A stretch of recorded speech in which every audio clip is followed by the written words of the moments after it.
Hello and welcome to this overview of Google Sheets. And here I'm just going to walk you through a little guided tour of Sheets. So up here are your quick tools for prints, painting your format, zooming in. In the different cells, you can adjust the format of the numbers in there to money, percentages. You can move your decimal places, increase them and decrease them. You can change the different formats. So anytime you see a little down arrow, click on it. It'll give you different options here, and then it'll even give you some other options. So be sure to check around and look for those. Here is your font style. Again, you can choose whatever you prefer. The size of font for the cell, bold, italics, strike through, changing the color of the text by clicking here and selecting the color. And then you have a paint bucket. So if you want to color the entire cell a certain color, you can do so like that. And then if you decide you don't want it, you can reset it.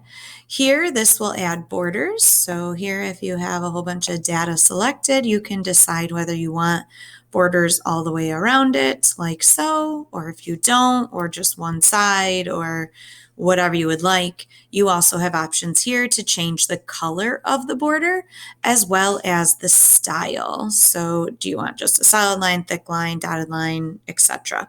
So you have those options as well.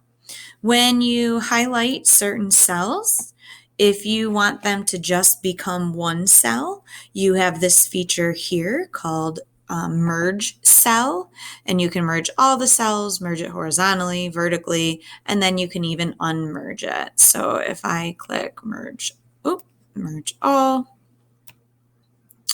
it's going to merge that whole thing.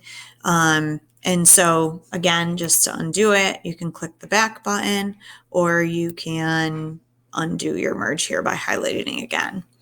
When you are in a cell, you can determine whether you want your text to the left, centered, or to the right.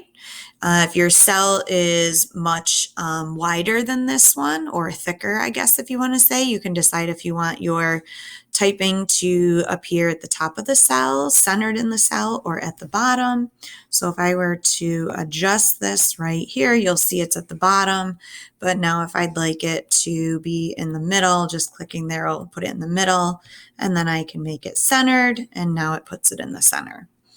I also have the option for text wrapping. So if you have quite a bit of font or text in a box and you don't want it to just keep going on forever to the right, you can click text wrap and it will wrap it. So for instance, if I were to type in this cell, name of the first person in the family, and now you'll see it kind of cuts it all off. So if you want to wrap that text, just clicking here, and that middle guy will wrap it, and then it's going to keep your other formatting centered horizontally and vertically. You can also angle the text, and you can choose whichever way you prefer. Again, these are all your different options here. You can also, if you noticed here, you can also, if you're on an angle, you can change the degrees. You'll see once you select an angled option, you'll have the degrees that you can choose from to angle it, which is a nice little feature. If you have something in a cell and you'd like to link it to something, you would click this icon and insert the link. If you want to put a comment, which is really nice, and I use this feature, later on you'll see it in a plan book, because I want to do a link to a certain website, I use the comment feature. And when you do that, what it does is you type your comment in here, and then you click post the comment. And what happens is you'll see this little yellowish orange caret show up. That lets you know there's a comment, and when you hover over it, it shows you the comment. Nice. So if you have to put a link or something to a website, you can do that. Or if you want to link to somewhere else or just put a note to someone in there, you can. This one here inserts charts, and I'll show that in just a moment.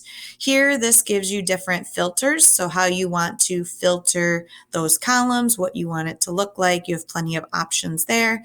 And then these are some different functions, again, different formulas that you'll get into and be able to use later on and explore. The options are really endless, and Google tries to guide you.